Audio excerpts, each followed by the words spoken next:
Good evening friends. चलिए यहाँ पर मैं बात करते हैं कि फ्राइडे का दिन यहाँ पर 14 अगस्त का कैसा रहा एक्सिस बैंक का, और 17 अगस्त की संभावना कैसी लगती है। देखिए, जब एक्सिस बैंक यहाँ पर क्लोज़ हुआ फ्राइडे को तो ये 435 रुपये 85 पैसे पे बंद हुआ, और जो इसने लो लगाया था उस दिन ये लगाया 425 रुपये 60 पैसे का, और जो हाई लगा वो लगा 451.50 का। तो देखिए यहाँ पे फ्राइडे को एक जब डेटा आया कि यहाँ पे इन्फ्लेशनरी डेटा आया, और वहाँ पे मार्केट ने बहुत ज़बरदस्त तरीके से रिएक्शन दिया, और ख़ासकर बैंक निफ्टी ने बहुत तेज़ी से रिएक्शन दिया। और आपने देखा कि बैंक निफ्टी ने अपना जो सपोर्ट का लेवल था 21,900 से लेके 22,000 का, इसको बहुत तेज़ी से तोड़ दिया। और अगर आप देखेंगे जो बैंक निफ्टी ने अपनी डेली एवरेज है 21,600 की एक्सपोनेंशियल मूविंग एवरेज, 50 डेज़ की एक्सपोनेंशियल मूविंग एवरेज, इसके आसपास जाके कहीं ना कहीं सपोर्ट लेने की कोशिश करी। पर उस दिन जब ये बार बनी है वन डे के चार्ट्स पे, वो काफ़ी बड़ी बार थी। अगर आप फॉल देखेंगे तो वो काफ़ी बड़ा फॉल था, और बहुत तेज़ी से यहाँ पे गिरावट आई। तो यहाँ पे गिरावट कवर करनी अभी मुझे लगता है बैंक निफ्टी के लिए बहुत मुश्किल हो सकती है। बेशक यहाँ पर अगर आप देखेंगे एक न्यूज़ है जो कि है 57,000 crore rupees as a dividend यहाँ पे आरबीआई ने यहाँ पर सरकार को दिए हैं।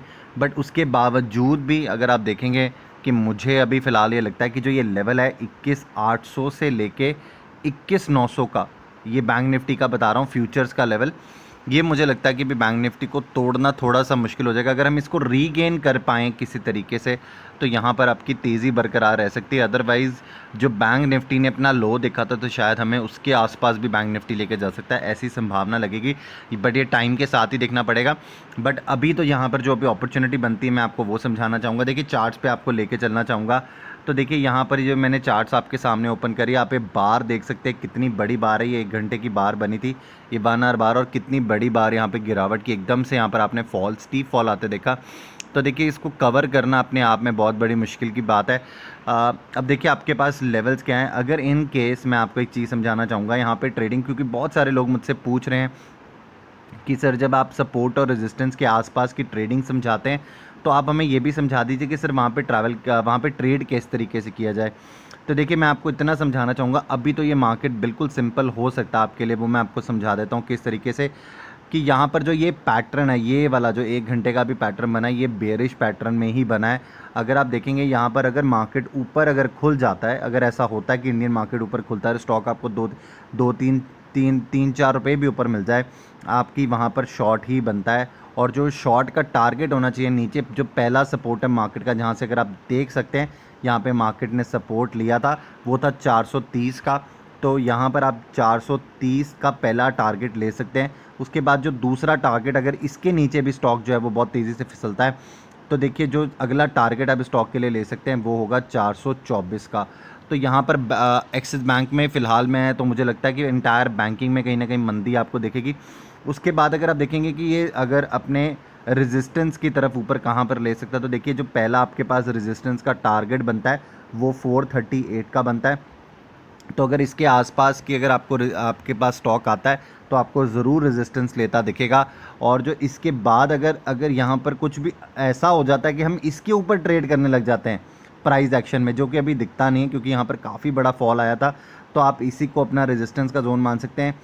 और अगर इसके ऊपर अगर स्टॉक ऐसा कुछ भी, अगर कोई खबर लग जाती है मंडे को, कोई पॉजिटिव चीज़ आ जाती है, तो देखिए 444 का लेवल आ सकता है। देखिए अभी तक तो ऐसा कोई खबर है नहीं, तो मुझे लगता है यहाँ पर आपको रेजिस्टेंस देखता ही मिलेगा ऊपर की तरफ से। देखिए जब भी आप और मैं ऑप्शन चेन के ऊपर आते हैं, हमेशा मैं आपको एक बात याद करवाता हूँ कि देखिए मैं हमेशा यहाँ पर सिर्फ सपोर्ट और रेजिस्टेंस, जो मैंने अभी आपके साथ चार्ट्स के ऊपर डिस्कस किया, मैं उसी को आगे डिस्कस करने वाला हूँ। चलिए अब यहाँ पर हम आ चुके हैं ऑप्शन चेन के ऊपर। तो देखिए जहाँ पे मैं आपसे रेजिस्टेंस की बात कर रहा था, 440 की स्ट्राइक अगर कॉल साइड पे देखेंगे तो 5,77,000 कॉन्ट्रैक्ट्स की आपको कॉल राइटिंग दिखेगी। 17,58,000 कॉन्ट्रैक्ट्स है जो ओपन खड़े हैं। अगर आप देखेंगे 450 की स्ट्राइक के ऊपर, तो यहाँ पर आपको और भी अच्छी राइटिंग होती दिखेगी, जो कि 4,72,000 कॉन्ट्रैक्ट्स की यहाँ पर आपको कॉल राइटिंग दिखेगी। 38,90,000 कॉन्ट्रैक्ट्स हैं जहाँ पर ओपन खड़े हैं। 430 की स्ट्राइक देखेंगे तो यहाँ पर भी आपको यहाँ पर कॉल राइटिंग होती दिख रही है। 1,47,000 कॉन्ट्रैक्ट्स की कॉल राइटिंग है। 7,06,000 कॉन्ट्रैक्ट्स है जो यहाँ पर ओपन खड़े हैं। देखिए 430 अभी भी कोशिश ज़रूर करेगा कि वो एक सपोर्ट का जोन बने, बट यहाँ पर अगर आप देखेंगे कि नीचे की तरफ आपको अगर अनवाइंडिंग दिख रही है, तो कहीं ना कहीं जो सपोर्ट है वो नीचे की तरफ खिसकता दिख रहा है। देखिए अब नीचे की तरफ भी 1,45,400 की स्ट्राइक के ऊपर 1,45,000 कॉन्ट्रैक्ट्स की अगर आपको पुट राइटिंग दिखेगी, दैट मीन्स कहीं ना कहीं अगर मार्केट डिप लेगा तो वहाँ पे सपोर्ट ले सकता है, ऐसा नहीं कि सपोर्ट नहीं लेगा, बट डिप ज़रूर आ सकता है, ऐसा मुझे लगता है। अगर आप अब मंडे की संभावना सोचेंगे तो वो कहीं ना कहीं आपके पास अगर स्टॉक कहीं पे भी कुछ भी बैंकिंग में ऊपर जाता दिखे तो मुझे लगता है वहाँ पर आप एक शॉर्ट की अपॉर्चुनिटी ढूंढ सकते हैं with a strict stop loss, जो कि उसके रेजिस्टेंस के अपर रेजिस्टेंस, लेट्स सपोज अगर स्टॉक 438 के पास है तो आपका जो स्टॉप लॉस हो सकता है वो 444 हो सकता है, और इसी को आप मानकर शॉर्ट कर सकते हैं यहाँ पे स्टॉक में। तो यहाँ से आपको 6 रुपये देने के लिए होंगे, पर 430 का पहला टारगेट हो सकता है जो कि आपको 8 रुपये दे सकता है। तो ये मुझे लगता है कि अच्छी अपॉर्चुनिटी हो सकती है, क्योंकि अपॉर्चुनिटी 1:1 से ऊपर की है, तो यहाँ पर आपको अच्छी अपॉर्चुनिटी मिल सकती है। आई होप आपको ये वीडियो अच्छी लगी होगी। अगर आपको वीडियो अच्छी लगी तो आप प्लीज़ लाइक का बटन दबाना ना भूलिएगा। अगर आपने अभी तक मेरा चैनल सब्सक्राइब नहीं किया तो चैनल सब्सक्राइब के लिए बेल आइकन आएगा, इसे प्रेस कर दे ताकि मैं जितनी और वीडियोस डालूँ वो सबसे पहले आपको मिले और आप इनसे फ़ायदा उठा सके। Thank you so very much.